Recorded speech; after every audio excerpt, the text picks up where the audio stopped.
Wired Lotus's YouTube tutorials. I'm Susan Barzacchini, and today what we're going to do is we're going to be working on how to create symmetrical wirework frames. What we're going to do is we're going to start off by creating a bullseye. We're going to do this totally by hand, and we're going to just draw that, and then I'm going to show you how to utilize that in order to create a symmetrical frame. The second item that we're going to be looking at is we're going to be looking at how to create symmetrical shapes. You can just take a look at these shapes and I can show you in different angles which shape is going to be in which order. So there we go. What I want to show you is I want to show you how I have taken a little bit of wire and created a shape based off of that. So there we have it. So that might give you an idea of what can be done here in this class. Now this shape is just primed and ready to have beads and some wire weaving on it. So that's what we're going to do with this eventually. The first way is I use the bullseye method. The other way is that I create shapes using what I call the snowflake method. So what I'm going to do first of all is show you how I create this bullseye. This right here is a master copy. I take that and I photocopy it. And what I have looks like this once I have it photocopied. The tools that I'm going to use for that is I use a ruler, I use a circle template with little dash lines that let me know north, south, and west and east. And I use a very sharp pencil. So let me show you how I create this bullseye. The first thing that I do is I locate 4 squares in the center of the paper. So I have 4 squares here, and then I locate the center, and I create a little dot there.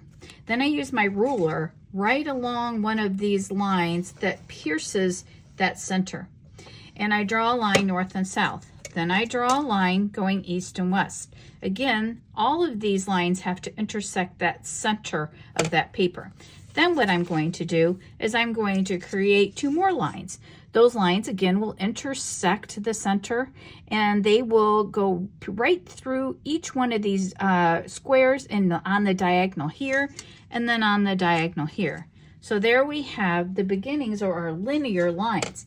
Then what we're going to do is we're going to come in here with our circle template, and I'm going to create my first circle. I have to make sure that I am lining up these little dash lines to the north, south, west, and east lines. Once I have those lined up, I know I'm right at the center of the circle. And then I'm going to create my first circle using my sharp pencil. And then I'm going to go on to the next circle. I won't be doing all these circles here for you, but what I'm going to do is just give you an idea of how this works. And I can add as many or as few circles as I want. I really want to spend the bulk of this tutorial on the snowflake method. Okay, so this right here is another circle. And then I'm going to continue creating this circular pattern going out. Now, some people may wonder, well, how many circles do I add? I would say however many you want. So, but what I'm going to show you is how I use that.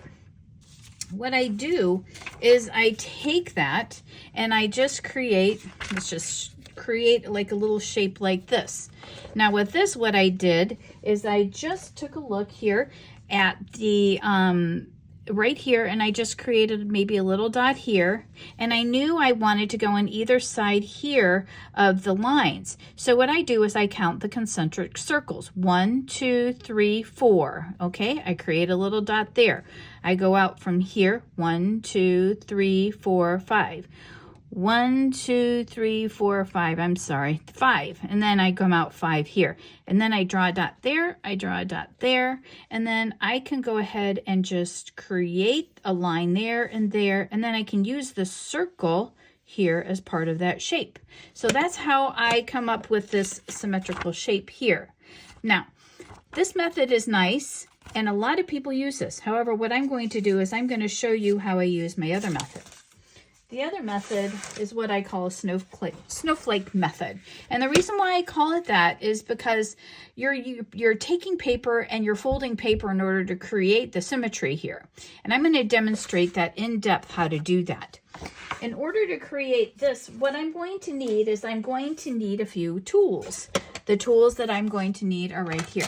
This is what we have. Of course, we're going to need our grid paper just like we had before with the 4 squares. And we're going to need a ruler, some backing paper, a little bit of glue to glue our grid paper onto. We're going to need either a pencil or a marker with a fine nib on it. And we're going to need wire to create our shape, and we're going to need some tape. I use painter's tape so it doesn't tear up the paper. A pair of scissors, and the tools we're going to need in order to create the wire shape are a cutters, flat nose pliers, round nose pliers. You don't have to have this, but it's really nice to have a big bail plier. So these are the tools in order to create that. So let's take a look at why I use this system in order to create these symmetrical shapes. Here's some hearts that I freehanded before I created this video. Now, if I were to take my wire and I were to create that shape around any of these hearts, I think they might be just a little bit off. Like if I took a ruler and I measured here to here, I think it would be a little bit narrow here and wider here. And if you look, when I create, like this is a really good example. When I create my right side, it looks pretty good. But when I create my left side, they're always just a little bit wonky. And I think one of the reasons for that is because it's the right brain, left brain thing. I can never get the left side to look like the right side. So I think that's something that can come with practice. However, I'm going to go ahead and use my system. The system is, I simply take a piece of paper and I fold it in half. Then I create the half of the heart or the shape that I am most comfortable with. And what that means for me is that is creating the right side of the heart right there on the fold. So I'm going to just take this, and back in the day, we used to create snowflakes like this, but our paper used to be folded in multiple directions. So what I want to show you is I want to show you now how symmetrical that is, just because I cut that right there on the fold. Now we have a symmetrical heart compared to what we had here before. The thing that really made me, the shape that really made me want to use this system is this right here. I really like this shape in some of my jewelry. The only problem is when I drew it out, it never looked right. So what I did is I went ahead and I created the same shape at the halfway point by doing this right here. Now, how did I do that? Well, let's just take a look. I used my circle template and I used my ruler for that. What I did is I first of all started off with 3/16 of a circle. And if I come over here, I've got 3/16 is what I am going to look at. And one way you could do is just kind of eyeball it and just kind of see, you know, which one it is. 3/16 is right here. So what I did is, it's very important when you're creating these, is that you line up those little dashes right there on the fold. If you don't, then you're going to have what I call a double circle. So you're going to line that up right there. And then you're going to create the shape or how far out you want that to go.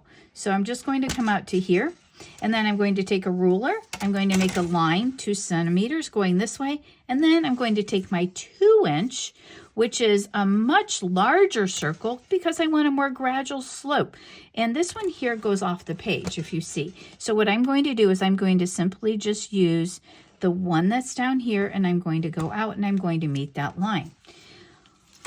What I'm going to find now is I went ahead and I cut this just so you wouldn't have to wait on me to show you how to cut that out. So I want to show you the difference now in the original shape that I had created and what it looks like now in the template form. There we go. It's basically the same shape, but this is more symmetrical. Let's look at how to create a complex shape. This complex shape is the one that we're going to be focusing on here in this video. I have created this using rulers and using the circle template. And this is what it is going to look like once we have the wire in place. And then I have taken the liberty of just created two little circles here at the bottom. And then here I have created the same shape using the very same method, but here I have a loop here. on the bottom. So you can go either way with these. You can either create the 2 loops, but you have to have a place to put your wire ends when you're creating this. Also, when you're done creating your shape, you're going to want to hammer it a little bit on an anvil just to kind of toughen it up a little bit. So let's take a look at how I did that. Okay, we're going to be working on our complex shape here. This is going to be in real time. First thing that we want to do is we want to fold our paper in half along one of the lines here. This is our folded line and this is our raw edge here. And you're going to be creating your half circle. You're going to be lining up your fold line is going to be where the north and south lines are on your template, and then you have this easterly line here which is going to be right on the line. So it's really important that you line this up accurately so that you have that line, those lines right where they need to be, because if not you'll have a double circle or like a halo. So here we go, we've got that all lined up where we need to be, and we're going to create our half circle. And we're going to come in and we're going to create a little dash 1 centimeter from the bottom of the circle. We're going to just call this the bottom. Okay, so there's a little mark there. And then we're going to come in another 1 centimeter here from that first, where that first square is. We're going to come in 1 centimeter.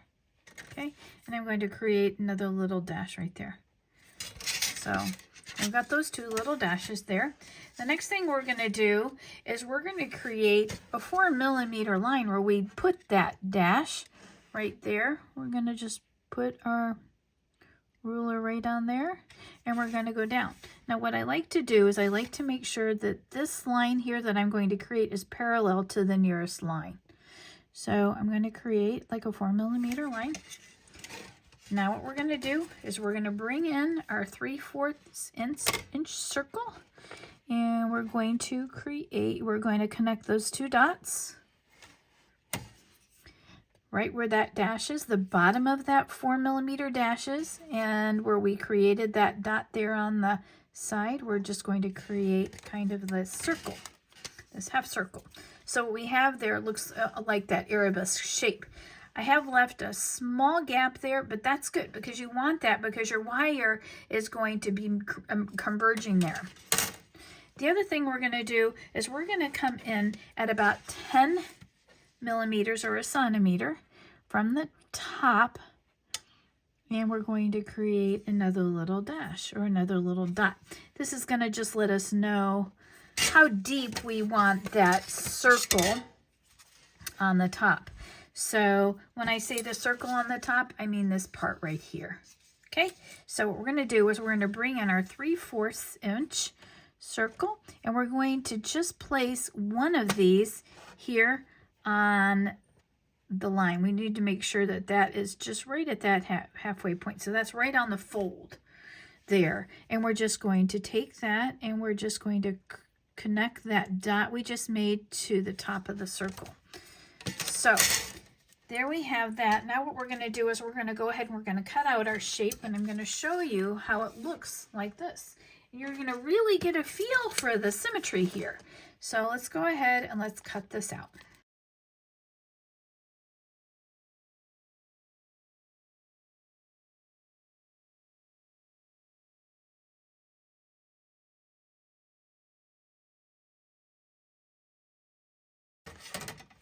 All right, it's all cut out. Let's go ahead and open it up and see the magic. There it is. And if we flip it over, we can really see the shape.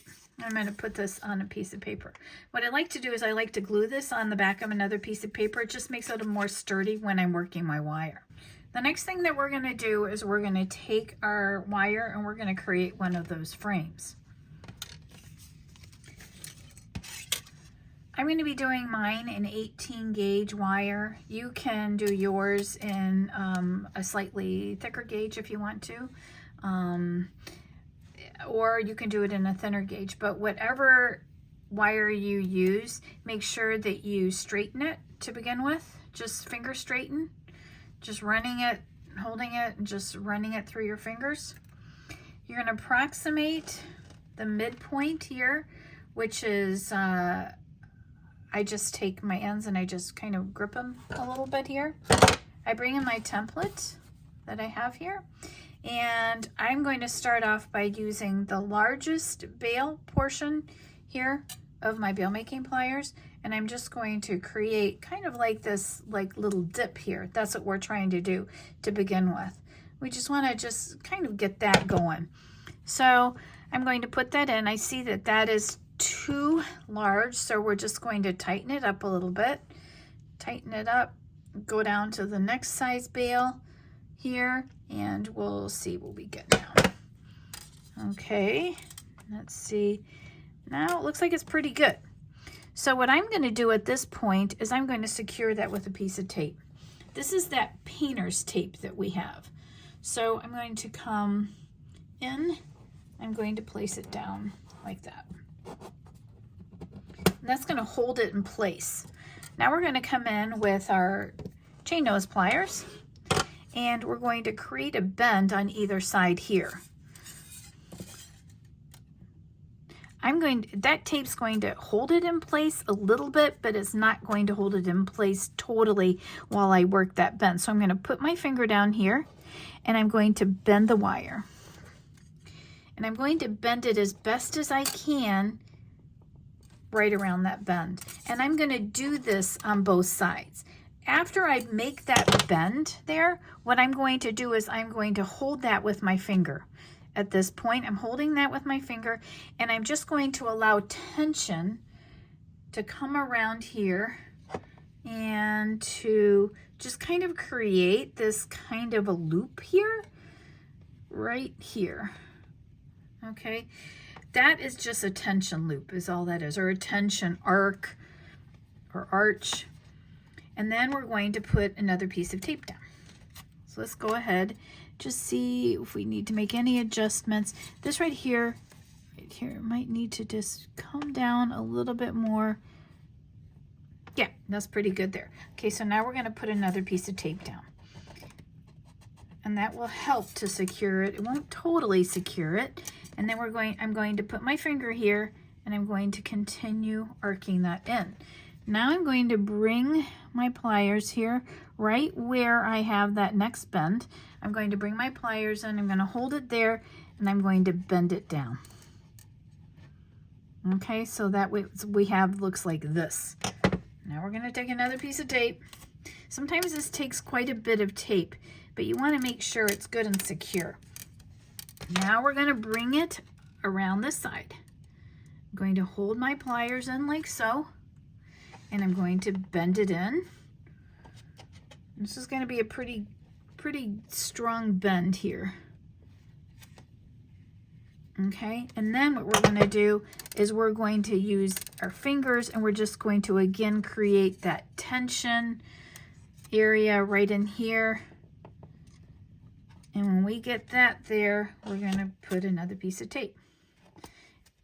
And because this is symmetrical, we're going to do the same on the other side. And because we're doing the same on the other side, I'm going to speed up the video a little bit.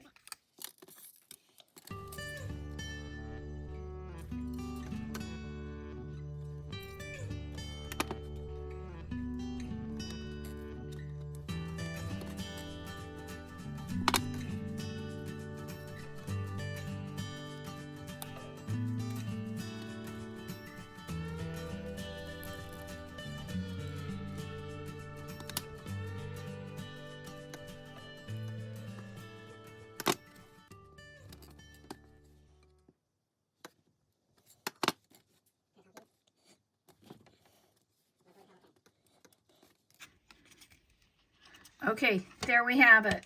Our bends are all made, and now what we're going to do is we're going to create some loops here at the bottom. We're almost done. What I'm going to do is I'm just going to take my cutters in, and I'm just going to cut, and then I'm going to bring my pliers in, my round nose pliers, and I'm going to just start creating a loop here, and I'm going to create a loop here.